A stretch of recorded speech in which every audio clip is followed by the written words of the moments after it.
¿Qué pasó, developers? Bienvenidos a un nuevo episodio de nuestro canal, donde exploraremos el core del desarrollo de software, las bases de datos. En este canal aprenderán todo lo necesario para introducirse al mundo del desarrollo de software con experiencia práctica y buenas explicaciones. Antes de todo, es crucial entender qué son las bases de datos y por qué son vitales para el mundo de la programación y el desarrollo de software. En pocas palabras, una base de datos es un repositorio organizado de información que permite almacenar, acceder y manipular datos de manera eficiente. Desde aplicaciones móviles hasta sistemas empresariales, las bases de datos son el corazón que impulsa la mayoría de las aplicaciones que usamos a diario. Ahora, seguro ya has escuchado esto, pero existen dos tipos de bases de datos, las relacionales y las no relacionales. Aunque, ¿cuál es su diferencia? Las bases de datos relacionales como MySQL y PostgreSQL organizan la información en tablas con filas y columnas, estableciendo relaciones entre los datos mediante claves primarias y externas. Por otro lado, las bases de datos no relacionales como MongoDB y Cassandra almacenan datos en estructuras flexibles como documentos, grafos o pares clave-valor, ofreciendo una escalabilidad y flexibilidad para diferentes tipos de datos y aplicaciones. Algunos ejemplos de bases de datos relacionales son MySQL, Microsoft SQL Server y PostgreSQL.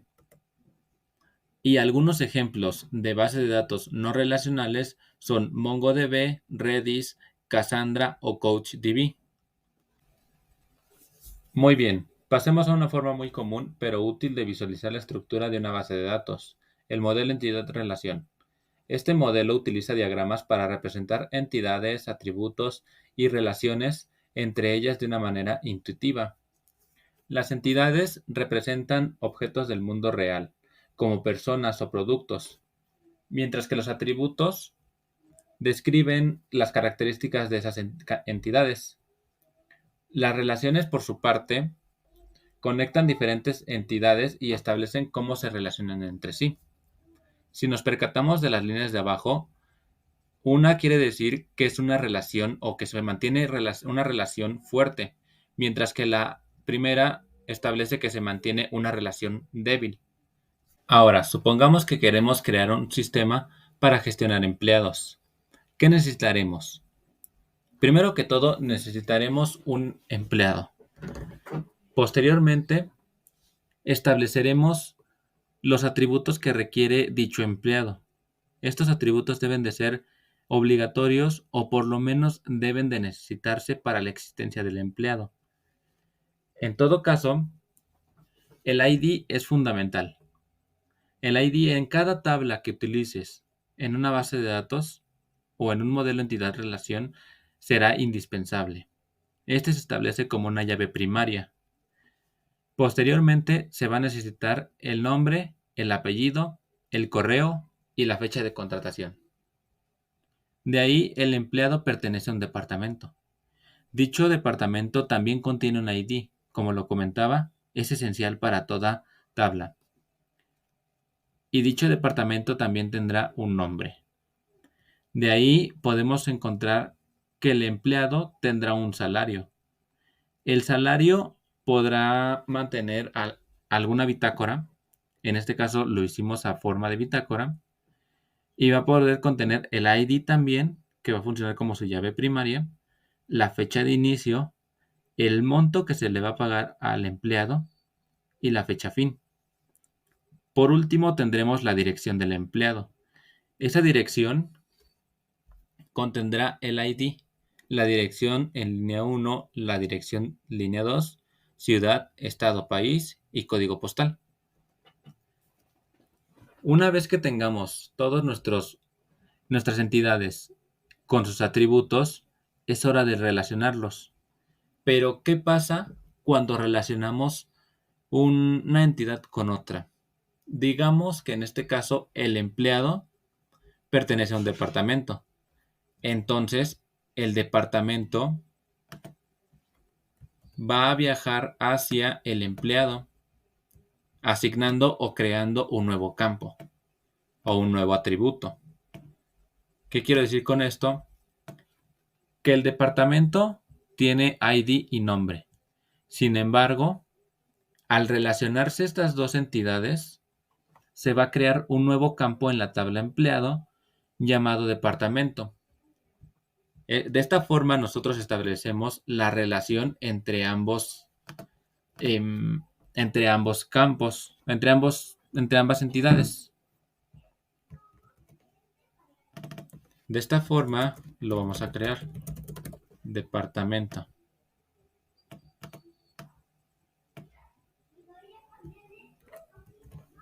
Y lo vinculamos. Podemos vincularlo desde aquí o desde aquí. Y aquí lo tenemos. Ahora el departamento ya está relacionado con el empleado. ¿Qué sucede después? Ahora el empleado también tiene un salario. El salario pertenece al empleado. Entonces, nosotros vamos a poder relacionar salario hacia el empleado. De esta forma. Vamos a tener empleado viajando hacia salario. Y vamos a tener un nuevo atributo en salario que se llame empleado.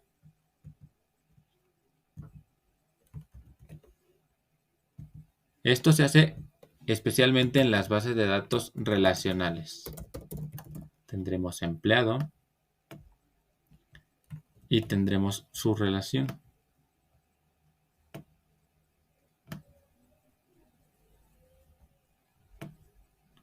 ¿De acuerdo?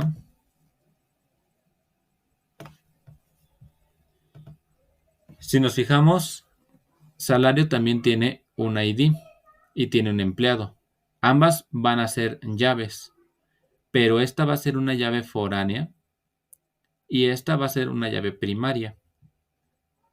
La llave foránea es la que viaja de la tabla padre, por así decirlo, o de una tabla extranjera. La llave primaria es la que pertenece desde sus inicios de la tabla. Lo mismo pasó con empleado. Departamento ahora es una llave primaria y ID es una llave. Departamento es una llave foránea y ID es una llave primaria. Solo nos queda relacionar dirección. Dirección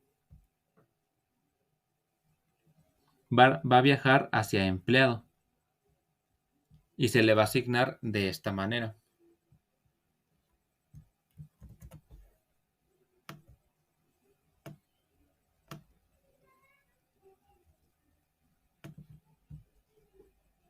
De esta forma, ahora de empleado va a tener otra llave foránea llamada dirección. Claro que todo dependerá mucho de las reglas de negocio que se tengan en la empresa. Por ejemplo, hay empresas que dicen, bueno, yo no tengo un empleado por un departamento. Yo tengo varios empleados que pueden pertenecer a varios departamentos. En esos casos, se va a tener que hacer una relación muchos a muchos.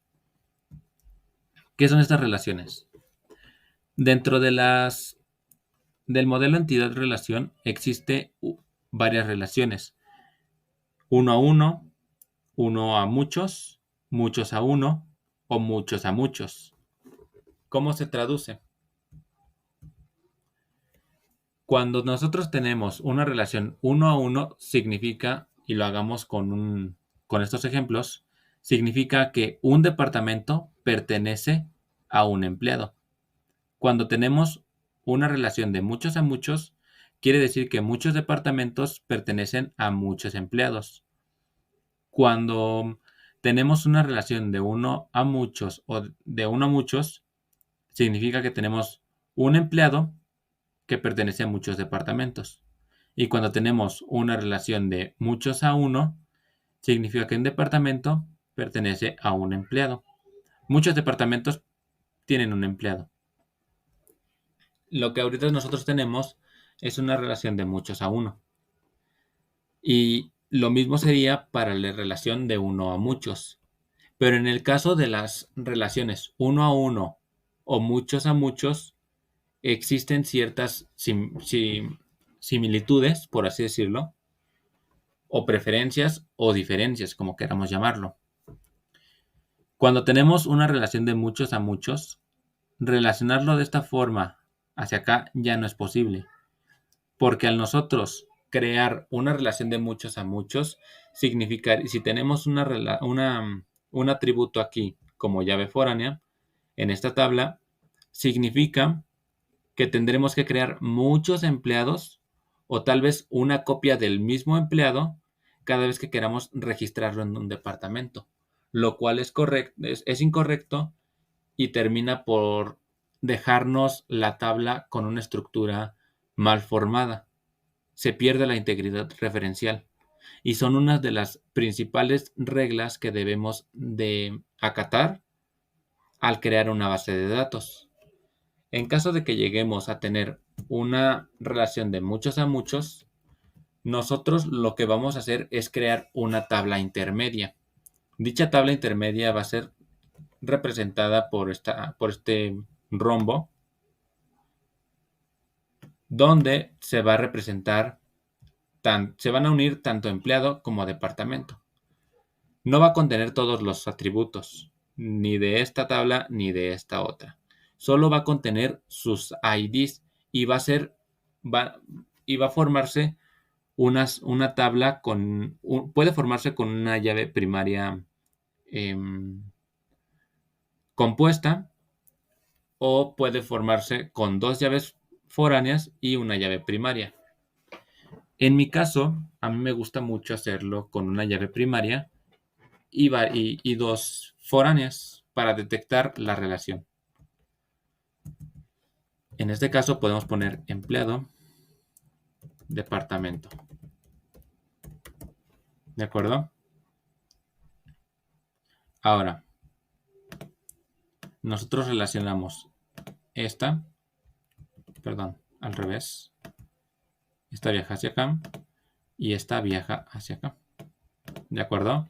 Ahora, este campo, en vez de existir aquí, va a existir en la otra tabla. Se va a quitar, se quita y listo.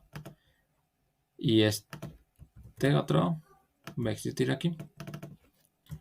Va a estar compuesto de departamento, ID y empleado. De esta manera ya tenemos una relación mucho más estética.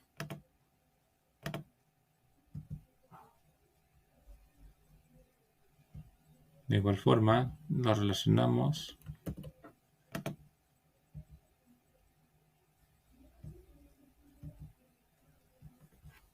y ya lo tenemos.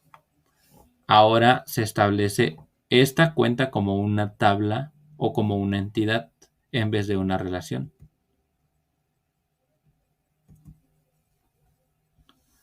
Una entidad o una tabla que contiene empleado, departamento y ID.